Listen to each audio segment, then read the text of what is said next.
The People of Sparks, Chapter 4 The Doctor's House. The sky had turned a deep blue now, almost black. At one edge shone a streak of brilliant crimson, and the houses of the village, one window and then another, began to glow with a flickering yellow light. They walked and walked. Each time they came to a doorway or a gate in a wall or stairs leading upward, Lena hoped that this might be the house. Back in Ember, where she'd had the job of messenger, she'd been a tireless runner. Running was her greatest joy. Tonight it was hard just to walk. She was so tired her feet felt like bricks. But Dr. Hester walked on, with the boy trotting ahead of her sometimes, and sometimes lagging back to stare at Lena and Mrs. Murdo and Poppy, until they came to the outer edge of the village. There, standing somewhat apart, was a low-roofed house. Except for a glimmer of light on its two windows reflected from the reddening sky, it was in darkness, huddled beneath a great brooding plant that was the shape of a huge mushroom. "Is that a pine tree?" Lena asked the doctor. "Oak tree," the doctor said, so Lena understood that tree must mean all big plants, and they came in different kinds. A path led to a wooden gate, which the doctor opened. They came into a shadowy, leaf-littered courtyard paved with uneven bricks. On three sides were the three wings of the house, like a square cornered U. The eaves of the roof sloped down to form a walkway all around. In the failing light, Lena could just see that the courtyard was crowded with plants, some growing in the ground and some in pots of all sizes. Vines wound up the columns of the walkway and crawled along the edge of the roof. "Come inside," the doctor said. She led the way to a door in the central part of the house. She and the boy went in. Lena stopped just inside the doorway, and Mrs. Murdo came up behind her, Poppy in her arms. They stood peering into the gloom. There was an old pungent smell, like mushrooms or leaf mold, only sharper. The doctor disappeared for a moment, and when she came back she held a lit candle. She moved around the room, lighting more, 2 candles, 3 candles, 4, until a wavery light filled the central part of the room. The corners remained in darkness. Come in," the doctor said impatiently. Lena moved forward. She felt grit beneath the soles of her shoes and the tickle of dust in her nose. She was in a long, low row with clutter everywhere. Clothes draped over the backs of armchairs, a shoe on a saggy couch, a plate with some bits of food on it sitting on the windowsill. At one end of the room were 2 doors, both of them closed. At the back, a stairway rose into a dark square hole in the ceiling. At the other end of the room, in the corner, was an open doorway, leading, Lena guessed, to the kitchen. Beside this doorway was a kind of hollow in the wall, framed by stones and containing some sticks and scraps of paper. The doctor stooped down before the hollow place and held her candle to the sticks and the paper there. In a moment, a flame leapt up. It was a bigger flame than Lena had ever seen, like a terrible orange hand reaching up and out. Lena's heart knocked hard against her ribs.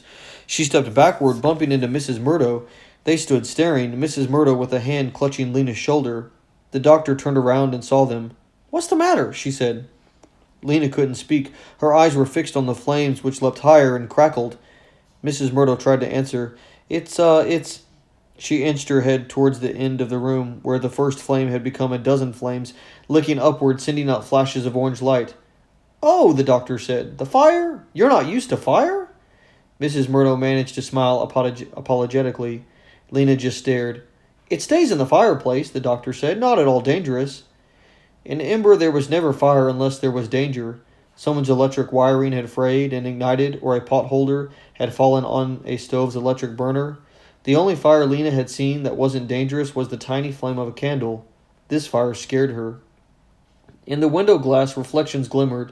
The windows were set so deeply into the walls that there was a ledge at the bottom wide enough to sit on. The boy, Torin, hiked himself up on one of these ledges and sat there kicking his feet against the cabinet set in the wall below it. "Afraid of fire?" he said in a low, scornful voice. "Come in," the doctor said. "You can sit over there if you like." She pointed to some chairs at the other end of the room, far from the fire, so that was where Lena and Mrs. Murdo sat. Poppy woke up enough to give a weak wail, and then she slumped into Mrs. Murdo's lap. "This will likely be the last fire of the season anyway," said the doctor. "The nights are getting warmer soon. We won't need one." A creak sounded from outside and then rapid footsteps. Someone pounded on the door. Lena clutched Mrs. Murdo's hand. The doctor only sighed and moved to answer the knock. "Oh, it's you, William," he said. "What do you need?" "I need some of that ointment." I need it right now. My wife cut her hand. It's bleeding all over." Come in, I'll get it." the doctor said, and she went into another room and rummaged around while the man stood shyly just inside the door, looking out of the corners of his eyes at Lena and Mrs. Murdo. The doctor brought him his jar of ointment and he went away. No more than 10 minutes later, another knock came, this time from a young woman who wanted some willow bark medicine for her sister who had a pounding headache. Again the doctor rattled around in the room. She came out with a small bottle and the woman hurried off with it. "Are you the only doctor here?" Mrs. Murdo inquired. "Yes," said Dr. Hester. "It's a never-ending job." She suddenly looked worried. "Did I give William the right jar?" Yes, the one on the third shelf. I'm sure I did." She gave a frazzled sigh. "Now let's tend to your little girl. Put her down here." She patted the couch that stood against the wall. "And wrap her in this." She retrieved a knitted blanket that had fallen on the floor, gave it a shake, and handed it to Mrs. Murdo. "I'll give her a swallow of medicine." Poppy accepted 2 spoonfuls of medicine. It was something reddish that Dr. Hester poured from a jar, and spit out the third, whimpering. Lena's heart ached to see Poppy so sick. Most of the time, Poppy was a ball of energy, so quick and curious that you never knew what she'd do next. She might chew up a valuable document, for instance, or trot off on an exploration of her own at exactly the wrong moment. Now she was limp and pale, like a little sprout that hadn't been watered. Mrs. Murdo laid her on the bed. Lena sat by her and stroked her hair, and quite soon she went to sleep. The doctor disappeared into the kitchen, and Torrin climbed the stairs and vanished into the room above.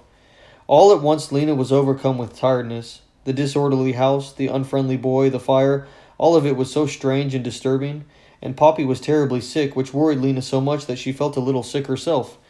She sat down by Mrs. Murdo and laid her head on Mrs. Murdo's lap.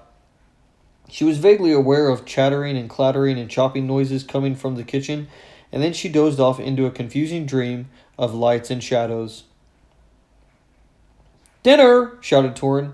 Lena bolted upright, and he laughed.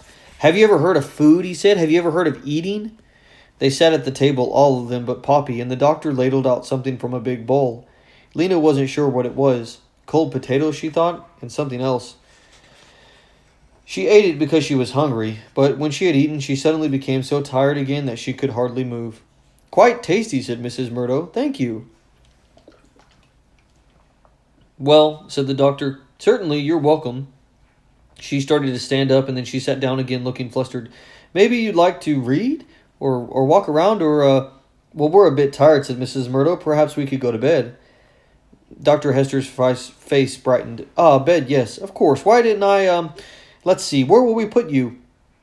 She looked around as if an extra bed might be hidden in the mess. "The loft, I suppose." "No!" cried Tora. "That's my room." "It's the only place with 2 beds," said Dr. Hester. Picking up a candle, she made her way through the clutter to the stairway. "They're going to touch my things! And Casper's things!" cried Torrin. "Don't be silly," said Dr. Hester, starting up the stairs. "But where am I going to sleep?" Torrin wailed. "In the medicine room," said Dr. Hester. Tears had appeared in Torrin's eyes, but the doctor didn't notice. She disappeared into the loft, and for a few minutes Lena heard thumps and scrapes from above. "Come on up," the doctor called. Lena climbed the stairs, and Mrs. Murdo came after, carrying Poppy. By the light of the doctor's candle, Lena saw 2 beds under a sloping ceiling. There was a chest at the foot of each bed. Some clothes hung from hooks, and some boxes were neatly lined up on the sill of a window. "2 beds, but 3 of you," said the doctor. We could put the baby, It's all right," said Lena. "She'll sleep with me." And a few minutes later she was in bed, Poppy in the crook of her arm, covers drawn over them. "Good night," Mrs. Murdo said from the other bed, and the candle was blown out. And the room went dark, but not as dark as the rooms in Ember at night. Lena could see a faint gray rectangle where the window was because of the lights in the sky. The silver circle and the bright pinpoints. What are they called? She wondered. And who is Casper? And how can the doctor stand to have this huge, awful fire right in the floor of her house? Everything here was the opposite of Ember. Ember was dark and cold, and this place was bright and hot. Ember was orderly, and this place was so disorderly. In Ember, everything was familiar to her, and here everything was strange. Will I learn to like it here? She wondered. Will I ever feel at home?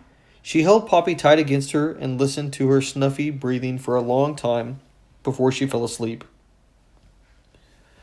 The first town meeting. While Lena slept, the 3 town leaders were holding a meeting. They sat at a table in the tower room of the town hall, which looked out over the plaza. Mary's hands were clasped tightly in front of her, and Ben scowled, his gray eyebrows bunched together, deepening the two lines between them. Wilmer pulled nervously on one ear and looked from Mary to Ben and back to Mary. "They can't stay here," said Mary. "There are too many of them. Where would we put them? How would we feed them?" "Yes," said Wilmer, "but where can they go?" No one spoke. They had no answer for that question. Outside the settlement of Sparks, the empty land stretched for miles in all directions. "They could go up to Pine Gap," said Wilmer. "Maybe." Mary snorted and shook her head.